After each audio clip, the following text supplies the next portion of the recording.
Buenos días, Carlos. Un gusto y gracias por estar aquí en La Clave. Buenos días, encantado de estar con ustedes. Ante todo, un feliz año. Que este año, como dije por ahí en un tweet, sea un año atípico, que sea bueno para todos y no solo para unos pocos.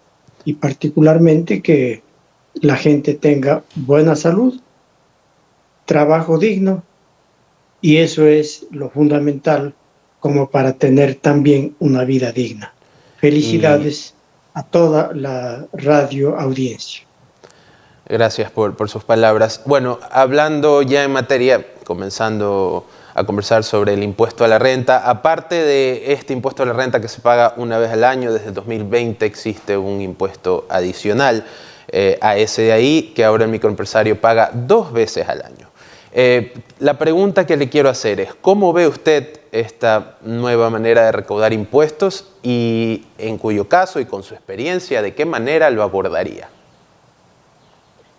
Bueno, en general yo creo que hay que contextualizar primero la ley de desarrollo económico o ley tributaria definitivamente, contempla un conjunto de aristas, son varios los componentes, unos con los que comparto, otros definitivamente con los que no comparto, unos que van en la dirección de la equidad, de la progresividad, de la tributación directa y otros que no lo hacen así.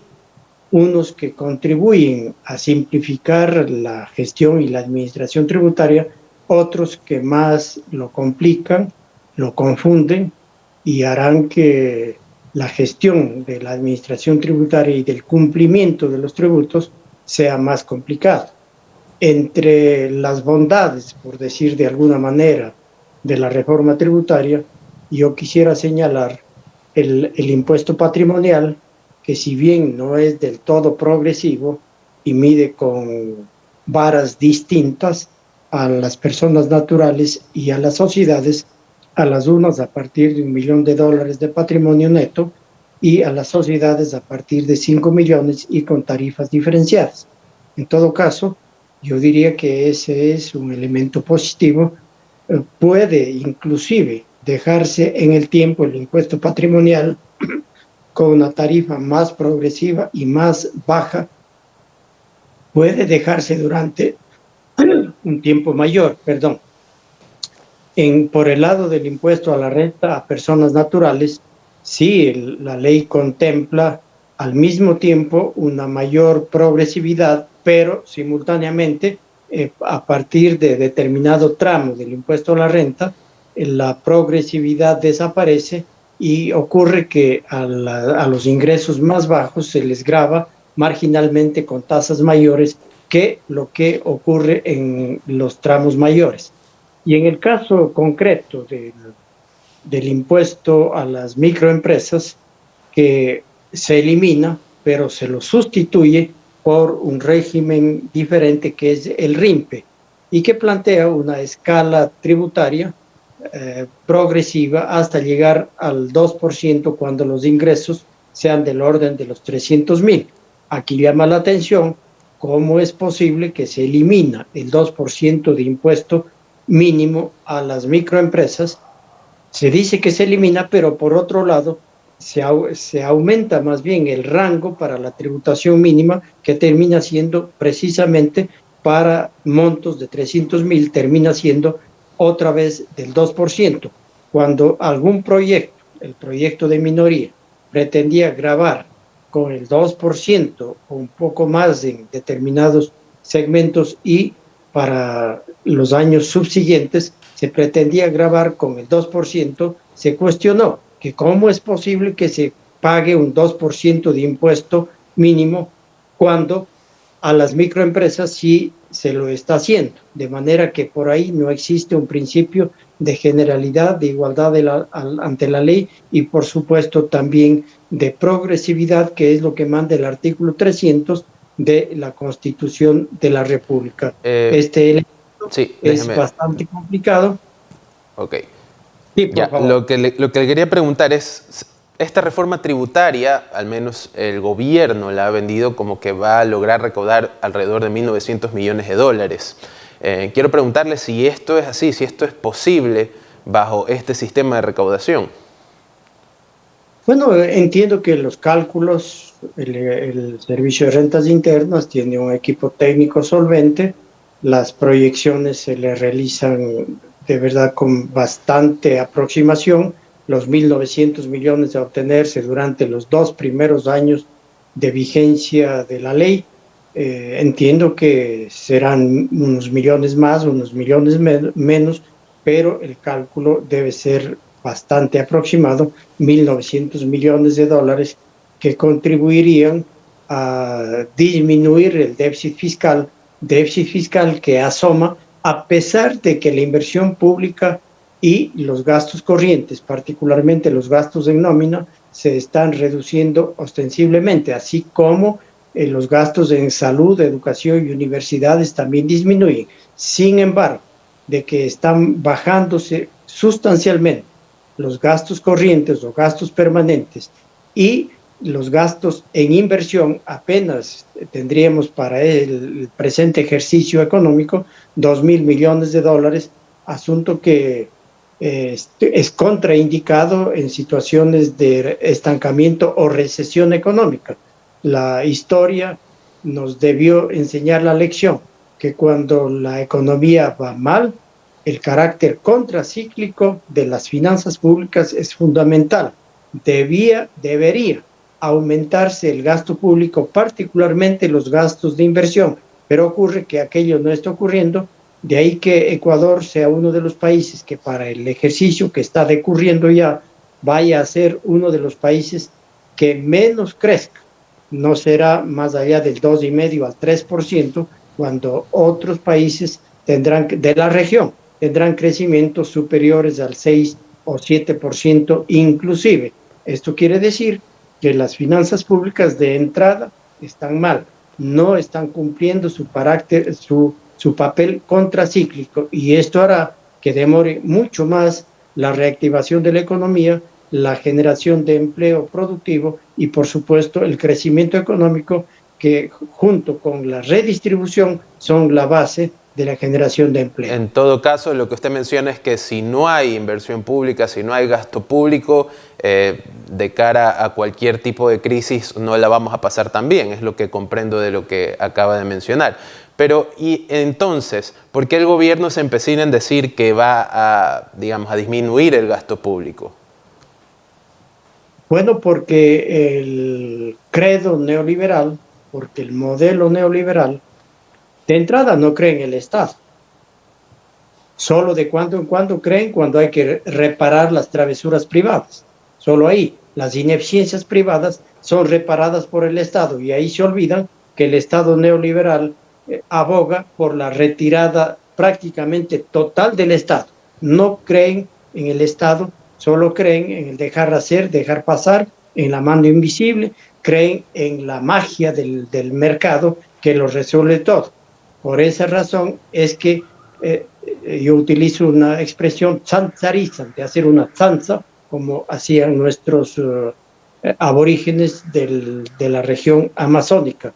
No creen en las bondades del efecto multiplicador que tiene la inversión y el gasto público, y por lo tanto están recorta y recorta, y se aprestan además a una privatización a mansalva. Todo lo que sea rentable está en la piñata neoliberal. Hablando de eso, justo quiero preguntarle, no quiero dejar pasar esta pregunta. Se menciona que el Banco del Pacífico digamos, el gobierno tiene la intención de venderlo, y me quedó la curiosidad leyendo un tuit suyo que decía: el Banco del Pacífico y CNT, luego de una valoración técnica como negocios en marcha, deberían transferirse como parte de la deuda al IES. Quisiera comprender un poco más a qué se refería con eso, porque lo que yo comprendo es que deberían, digamos, Banco del Pacífico y CNT ahora ser propiedad del IES. No sé si entendí bien su tuit. Bueno, lamentablemente un tuit no permite explayarse. Claro, no permite expandirse, por eso se lo pregunto. Tratar de decir algo, de problematizar y decir algo. Lo que yo estoy planteando, y no ha sido esto una propuesta reciente, la propuesta la he tenido desde hace bastante tiempo, es que el Banco del Pacífico sea valorado técnicamente como negocio en marcha por ejemplo, 3 de las universidades públicas más importantes del país, las de mejor nivel académico. Podría ser la Universidad Central o la Politécnica de Quito, podría ser la ESPE del Litoral y podría ser, por ejemplo, la Universidad de Cuenca de la ciudad de Cuenca.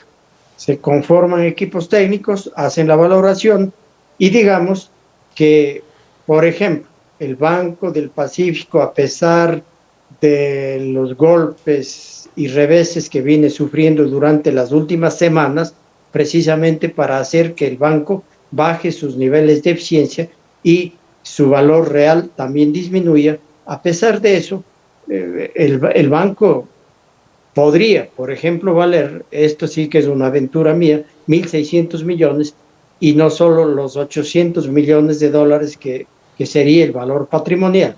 Esos 1.600 millones de dólares, que son técnicamente el valor correcto como un negocio en marcha, el Estado, el gobierno le entrega al IES, le entrega como parte de la deuda, 8.000 millones de dólares le debe el gobierno al IES. Y la CNT, igualmente, igual procedimiento, se hace la valoración técnica y, por ejemplo, que no tengo idea, 1.400 millones, más 1.600 son 3.000 millones. Disminuye la deuda del gobierno al IES en 1.600 más 1.400, 3.000 millones de dólares. Queda debiendo 5.000. Lo otro tendrá que buscar mecanismos para pagar en efectivo de manera que el IES pueda acometer las necesidades acuciantes en salud y en atender. Y en esta estructura que usted menciona, CNT y Banco del Pacífico continuarían siendo parte del sector público. Esas instituciones pasarían a ser de propiedad del IES, es decir, de los afiliados, con una salvedad. Tanto la CNT como el Banco del Pacífico serían administrados por una empresa, administrados por una gerencia privada contratada por el IES. No sería el IES directamente el administrador, así como ocurrió con el Banco del Pacífico cuando pasó a manos del Estado.